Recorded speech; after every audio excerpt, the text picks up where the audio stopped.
Hello बच्चों, स्वागत है आपका आपके अपने YouTube channel math with Savita Deswal और मैं हूं सविता देसवाल। आज हम शुरू करते हैं बेटा बहुभुज के बारे में। इससे पहले जो हमने वीडियो डाली थी उसमें मैंने चतुर्भुज के बारे में छोड़ के बाकी सारे बहुभुज के बारे में आपको बताया था। उसका लिंक डिस्क्रिप्शन में आपको मिल जाएगा, वहां से आप बहुभुज के बारे में कंप्लीट जानकारी प्राप्त कर सकते हैं। अब अगली वीडियो में हम क्या करेंगे, बहुभुज में मैंने आपको त्रिभुज के बारे में डिटेल बता दिया था। आज हम चतुर्भुज के बारे में डिटेल में करेंगे कि चतुर्भुज किसको कहते हैं। चतुर्भुज कहते हैं बेटा किसी भी चार भुजाओं से घिरी हुई बंद आकृति। चार भुजाएं कैसी भी हों, छोटी बड़ी बराबर, चार भुजाओं से घिरी हुई बंद आकृति होनी चाहिए, उसको हम चतुर्भुज कहते हैं। अब चतुर्भुज की विशेषताओं के आधार पर हम उसके अलग अलग नाम रखते हैं, अलग अलग वर्गों में उसको विभाजित करते हैं। सबसे पहले जिस चतुर्भुज की चारों भुजाएं बराबर हों और चारों कोण 90-90 डिग्री के हों, उसको हम क्या कहते हैं? उसको हम वर्ग कहते हैं बेटा। क्या कहते हैं? वर्ग। तो वर्ग की चारों भुजाएं बराबर होती हैं, चारों कोण 90-90 डिग्री के होते हैं और कोई भी चतुर्भुज हो उसके चारों कोणों का योग कितना होता है? 360 डिग्री होता है। तो वर्ग के प्रत्येक कोण क्या होता है? प्रत्येक कोण 90-90 डिग्री का होता है बेटा। इसकी चारों भुजाएं समान होती हैं लंबाई में और इसके जो विकर्ण होते हैं इनकी लंबाई भी बराबर होती है।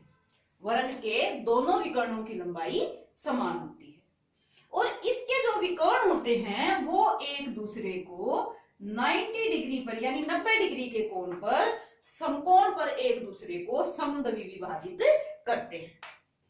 तो वर्ग की विशेषताएं क्या क्या हैं? वर्ग की चारों भुजाएं भी बराबर हैं, चारों कोण भी बराबर हैं, इसके दोनों विकर्णों की लंबाई भी बराबर है, इसके विकर्ण एक दूसरे को समद्वि विभाजित भी करते हैं और इसके विकर्ण एक दूसरे को समकोण पे समद्वि विभाजित करते हैं। ये सभी विशेषताएं हैं हमारी वर्ग के अंदर। यानी कि चतुर्भुज से संबंधित जितनी विशेषताएं हो सकती हैं वो सारी की सारी इस वर्ग में निहित है। दूसरे नंबर पे आ जाता है बेटा हमारा आयत। अब आयत किसको कहते हैं हम? जिसकी आमने सामने की भुजाओं की लंबाई समान हो, यानी कि ये भुजा इसके समान होती है लंबाई में और ये भुजा इसके समान होती है। वर्ग में भी बेटा एक बात और रह जाती है कि इसकी आमने सामने की भुजाएं आपस में समानांतर भी होती है। आयत में भी क्या होता है? आमने सामने इसकी चारों भुजाओं की लंबाई समान नहीं होती। इसमें क्या होता है कि आमने सामने की लंबाई, भुजाओं की लंबाई बराबर होती है, प्रत्येक कोण 90 डिग्री का होता है, आमने सामने की भुजाएं समानांतर भी होती हैं और इसके विकर्णों की लंबाई भी समान होती है, ए बी सी और डी। इसके विकर्णों की लंबाई भी समान होती है और आयत के विकर्ण भी एक दूसरे को समद्वि विभाजित करते हैं। यानी विकर्ण एसी बीसी को दो बराबर भागों में विभाजित करेगा और विकर्ण बीसी जो है वो बीडी जो है वो एसी को दो समान भागों में विभाजित करेगा। तो वर्ग और विकर्ण में, आयत में क्या अंतर रहा बेटा? कि वर्ग की चारों भुजाएं बराबर थी, इसकी केवल आमने सामने की भुजाएं बराबर हैं। वर्ग के विकर्ण एक दूसरे को समकोण पे समद्वि विभाजित कर रहे थे, लेकिन आयत के जो विकर्ण होते हैं वो एक दूसरे को समद्वि विभाजित तो करते हैं लेकिन समकोण पे समद्वि विभाजित नहीं करते। तो क्योंकि वर्ग में जो है वो विशेषताएं अधिक हैं और आयत में जो है वो विशेषताएं कम हैं, लेकिन एक आयत होने के लिए जितनी विशेषताओं की हमें आवश्यकता है वो सारी की सारी विशेषताएं क्योंकि वर्ग के अंदर है।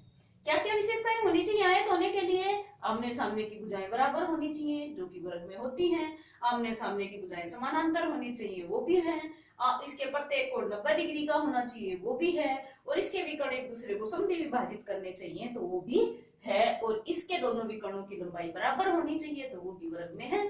तो इसलिए हम वर्ग को आयत कह सकते हैं, लेकिन आयत को वर्ग नहीं कह सकते। ये क्वेश्चन हमेशा आता है बेटा कि क्या हम आयत को वर्ग कह सकते हैं? तो हम आयत को वर्ग नहीं कह सकते, क्योंकि आयत के अंदर वो सभी विशेषताएं नहीं हैं जो एक वर्ग होने के लिए आवश्यक है। लेकिन एक वर्ग को आयत हम कह सकते हैं, क्योंकि वर्ग में वो सभी विशेषताएं हैं जो एक आयत होने के लिए आवश्यक है। तो ये था बेटा वर्ग, ये दूसरे नंबर पे आयत। उसके बाद आ जाता है आपका समचतुर्भुज। समचतुर्भुज, अब समचतुर्भुज किसको कहते हैं हम? जिसको रोम्बस बोलते हैं हम, वर्ग को स्क्वायर बोलते हैं, इसको रेक्टेंगल बोलते हैं और इसको रोम्बस बोलते हैं। तो समचतुर्भुज में क्या होता है, इसकी आमने सामने की भुजाएं समानांतर होती हैं, चारों भुजाओं की लंबाई समान होती है, लेकिन इसके चारों कोण समान नहीं होते, केवल आमने सामने के कोणों का माप समान होता है। कोण बी कोण डी के इक्वल होगा और कोण ए जो है वो कोण सी के इक्वल होगा, बराबर होगा। इसके विकर्ण जो हैं, एक विकर्ण की लंबाई अधिक होगी और एक विकर्ण की लंबाई कम होगी। विकर्णों की लंबाई समान नहीं होती है, लेकिन इसके विकर्ण जो हैं वो एक दूसरे को समकोण पे समद्वि विभाजित करते हैं। किसके? समचतुर्भुज के। समचतुर्भुज के विकर्ण एक दूसरे को समकोण पे समद्वि विभाजित करते हैं। तो ये विशेषताएं हैं एक समचतुर्भुज की। अब ये क्वेश्चन भी आता है कि क्या हम समचतुर्भुज को आयत कह सकते हैं? क्या आयत की सभी विशेषताएं हैं इसके अंदर? नहीं है ना, तो हम इसको आयत नहीं कह सकते। क्या हम समचतुर्भुज को वर्ग कह सकते हैं? नहीं कह सकते, क्योंकि वर्ग वाली सभी विशेषताएं समचतुर्भुज में नहीं है। लेकिन हम वर्ग को समचतुर्भुज कह सकते हैं, क्योंकि एक समचतुर्भुज होने के लिए जितनी विशेषताओं की हमें आवश्यकता है वो सभी की सभी वर्ग में निहित है। लेकिन न तो हम आयत को समचतुर्भुज कह सकते और ना ही समचतुर्भुज को आयत कह सकते, क्योंकि आयत होने के लिए प्रत्येक कोण 90 डिग्री का होना चाहिए, जो कि एक समचतुर्भुज में नहीं होता। और समचतुर्भुज को आयत इसलिए नहीं कह सकते क्योंकि समचतुर्भुज की चारों भुजाएं जो है वो बराबर है, लेकिन प्रत्येक कोण 90 डिग्री का नहीं है। इसके दोनों विकर्णों की लंबाई भी समान नहीं है। तो अब तक जो हमने किया उससे क्या है कि वर्ग को हम आयत भी कह सकते हैं और समचतुर्भुज भी कह सकते हैं, लेकिन समचतुर्भुज को न तो आयत कह सकते हैं और न ही समचतुर्भुज को वर्ग कह सकते हैं, और न ही आयत को समचतुर्भुज कह सकते हैं और न ही आयत को वर्ग कह सकते हैं। उसके बाद आता है बेटे नंबर 4 पे समानांतर चतुर्भुज। समानांतर चतुर्भुज, अब समानांतर चतुर्भुज किसको कहते हैं? जिसकी आमने सामने की भुजाओं की लंबाई समान हो और आमने सामने की भुजाएं समानांतर हो। इसके भी सम्मुख कोणों के माप बराबर होते हैं, लेकिन चारों कोण बराबर नहीं होते। इसके भी एक विकर्ण की लंबाई अधिक होती है और एक विकर्ण की लंबाई कम होती है। समानांतर चतुर्भुज के विकर्ण एक दूसरे को समद्वि विभाजित तो करते हैं, लेकिन समकोण पे समद्वि विभाजित नहीं करते हैं। तो अब जो समानांतर चतुर्भुज है उसमें किस किस की विशेषताएं निहित है? न तो समचतुर्भुज की जितनी विशेषताएं हैं, न आयत जितनी है, न वर्ग जितनी है। तो हम एक समानांतर चतुर्भुज को न तो समचतुर्भुज कह सकते हैं, न आयत कह सकते हैं और न ही वर्ग कह सकते हैं। लेकिन वर्ग को आयत भी कह सकते हैं, समचतुर्भुज भी कह सकते हैं और समानांतर चतुर्भुज भी कह सकते हैं। आयत को केवल समानांतर चतुर्भुज कह सकते हैं, आयत भी कह सकते हैं और समानांतर चतुर्भुज भी कह सकते हैं। समचतुर्भुज को समचतुर्भुज भी कह सकते हैं और समानांतर चतुर्भुज भी कह सकते हैं, और समानांतर चतुर्भुज को हम इनमें से कुछ भी नहीं कह सकते, केवल समानांतर चतुर्भुज कह सकते हैं। उसके बाद आता है बेटे नंबर 5 पे समलंब। समलंब किसको कहते हैं? जिसका केवल एक युग्म रेखाओं का समानांतर हो। यानी केवल दो रेखाएं जो हैं वो आपस में समानांतर है। अगर ए बी जो है वो डीसी के समानांतर है तो इसको हम क्या कहेंगे, समलंब कहेंगे। समलंब की केवल यही विशेषता है, न तो इसके विकर्णों की लंबाई बराबर होती है, न इसके विकर्ण समद्विभाजित विभाजित करते हैं, और न ही इसके विकर्ण एक दूसरे को समकोण पे समद्विभाजित विभाजित करते हैं। तो समलंब को हम न तो समानांतर चतुर्भुज कह सकते हैं, न समचतुर्भुज कह सकते हैं, न आयत कह सकते हैं, और न ही वर्ग कह सकते हैं। लेकिन हम वर्ग को आयत भी कह सकते हैं, समानांतर चतुर्भुज भी कह सकते हैं, समचतुर्भुज भी कह सकते हैं, और समलंब भी कह सकते हैं। आयत को समानांतर चतुर्भुज कह सकते हैं और समलंब कह सकते हैं। समानांतर चतुर्भुज को समानांतर चतुर्भुज कह सकते हैं और समलंब कह सकते हैं। क्यों? क्योंकि समलंब होने के लिए तो केवल एक पेड़ जो है, एक युग्म जो है वो समानांतर होना चाहिए। तो इसमें है ना एक युग्म, ये है, बस इतना ही देखना है। उसके बाद आता है बेटा पतंग।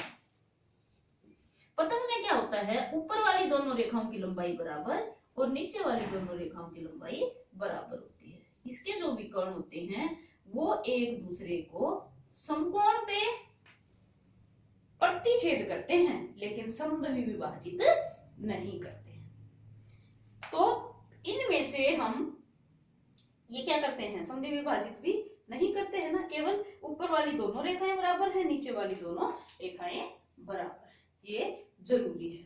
तो पतंग को जो है इनमें से कुछ भी हम नहीं कह सकते हैं।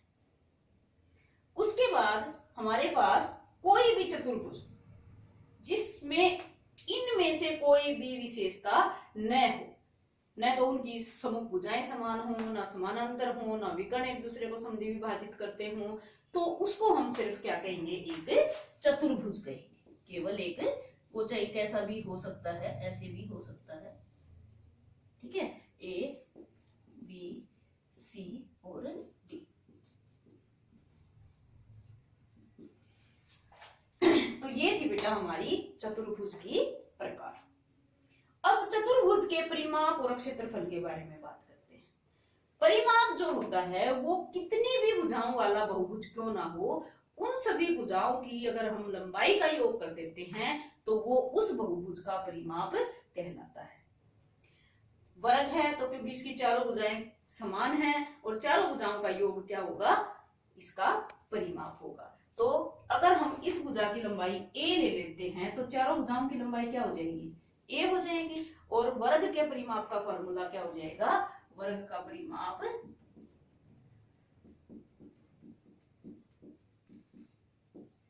4 गुना में a यानी 4a। और वर्ग का क्षेत्रफल क्या हो जाएगा बेटा, वर्ग का क्षेत्रफल होता है भुजा गुना में भुजा। उसके बाद बात आती है आयत की। अब आयत का परिमाप क्या होता है, इसकी भी चारों भुजाओं का योग होता है। तो 2 बार हम लंबाई को जोड़ेंगे और 2 बार हम चौड़ाई को जोड़ेंगे। तो आयत के परिमाप का फार्मूला क्या होता है, 2 गुना में लंबाई जमा में चौड़ाई, L जमा B। L होती है लंबाई और B होती है चौड़ाई, ब्रेड्थ।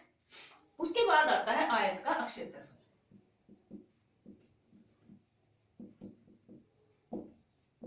आयत का क्षेत्रफल क्या होता है बेटा, लंबाई गुना चौड़ाई। L मतलब लेंथ और B मतलब ब्रेड्थ, लंबाई गुना चौड़ाई। उसके बाद आ जाता है समचतुर्भुज। अब समचतुर्भुज का परिमाप भी क्या होगा, क्योंकि चारों भुजाओं की लंबाई समान है तो 4 गुना में भुजा, परिमाप क्या होगा 4 गुना में भुजा। और समचतुर्भुज का क्षेत्रफल का फार्मूला क्या होता है, ये तो होता है परिमाप का। और समचतुर्भुज के क्षेत्रफल का फार्मूला क्या होता है, 1/2 गुना d1 गुना में d2। अब d1 और d2 क्या है, d1 है पहला विकर्ण और d2 है दूसरा विकर्ण। यानी समचतुर्भुज के क्षेत्रफल का फार्मूला होता है बेटा 1/2 गुना पहले विकर्ण की लंबाई गुना दूसरे विकर्ण की लंबाई। उसके बाद आ जाता है समानांतर चतुर्भुज। अब समानांतर चतुर्भुज में भी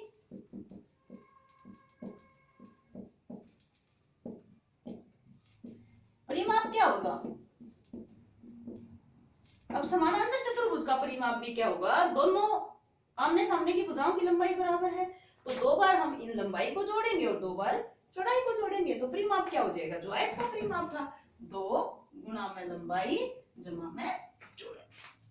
और समानांतर चतुर्भुज के क्षेत्रफल का फार्मूला क्या हो जाएगा, समानांतर चतुर्भुज के क्षेत्रफल का फार्मूला होता है आधार, और ऊंचाई क्या होती है, जो इसके ऊपर हम लंब डालेंगे वो इसकी ऊंचाई कहलाती है, जो आधार पे हम लंब डालते हैं वो उसकी ऊंचाई कहलाती है। और समानांतर चतुर्भुज के क्षेत्रफल का फार्मूला हो जाता है आधार गुणा ऊंचाई। ये जो फॉर्मूला था समानांतर चतुर्भुज के क्षेत्रफल का, ये हम समचतुर्भुज में भी लगा सकते थे आधार, और अगर हम इस पे लंब डाल दें तो आधार गुणा ऊंचाई, क्योंकि समानांतर समचतुर्भुज को हम समानांतर चतुर्भुज कह सकते हैं, तो इसके क्षेत्रफल वाला फॉर्मूला भी हम इसमें लगा सकते हैं। अब आ जाता है बेटा समलंब का। समलंब में भी क्या होता है, जो इस पे हम लंब डालेंगे वो इसकी ऊंचाई होगी। तो समलंब के क्षेत्रफल का फार्मूला, पहले परिमाप का देखो, परिमाप का फॉर्मूला क्या होगा, चारों भुजाओं का योग। परिमाप क्या होगा,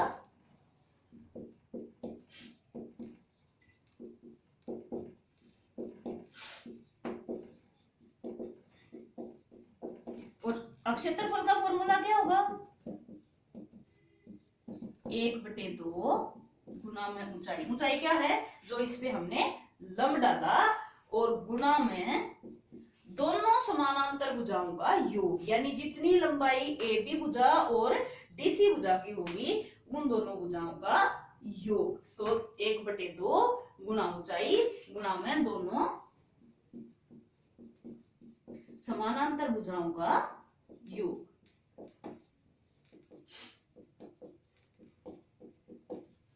उसके बाद आता है बेटा पतन। अब पतन का भी परिमाप क्या होगा, परिमाप होगा चारों भुजाओं का योग।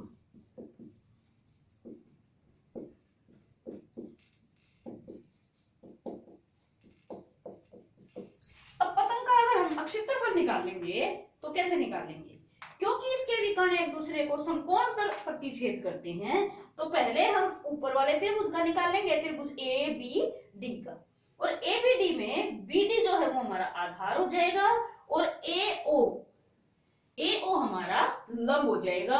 और समकोण त्रिभुज का जो हम क्षेत्रफल निकालते हैं 1/2 गुना आधार गुना ऊंचाई, उस फॉर्मूले से पहले हम त्रिभुज ए बी डी का क्षेत्रफल निकालेंगे, और उसी फॉर्मूले से हम त्रिभुज बी सी डी का क्षेत्रफल निकालेंगे, जिसमें आधार होगा बी डी और ऊंचाई होगी ओ सी, और उन दोनों को हम जोड़ देंगे। उसके बाद आता है किसी भी चतुर्भुज जिसमें इनमें से कोई भी गुण नहीं है, कोई भी चतुर्भुज है, तो उसका क्षेत्रफल हम कैसे निकालेंगे। तो उसके क्षेत्रफल के लिए हमें एक विकर्ण जरूर दिया मिलेगा बेटे। मान लिया एसी विकर्ण दे रखा है, तो एक बी से उसके ऊपर लंब डालेंगे और एक डी से उसके ऊपर लंब डालेंगे, जिनको हम कहते हैं D1 और D2। तो इसके परिमाप का फॉर्मूला तो क्या होगा, चारों भुजाओं का योग। परिमाप तो क्या होगा, चारों भुजाओं का योग।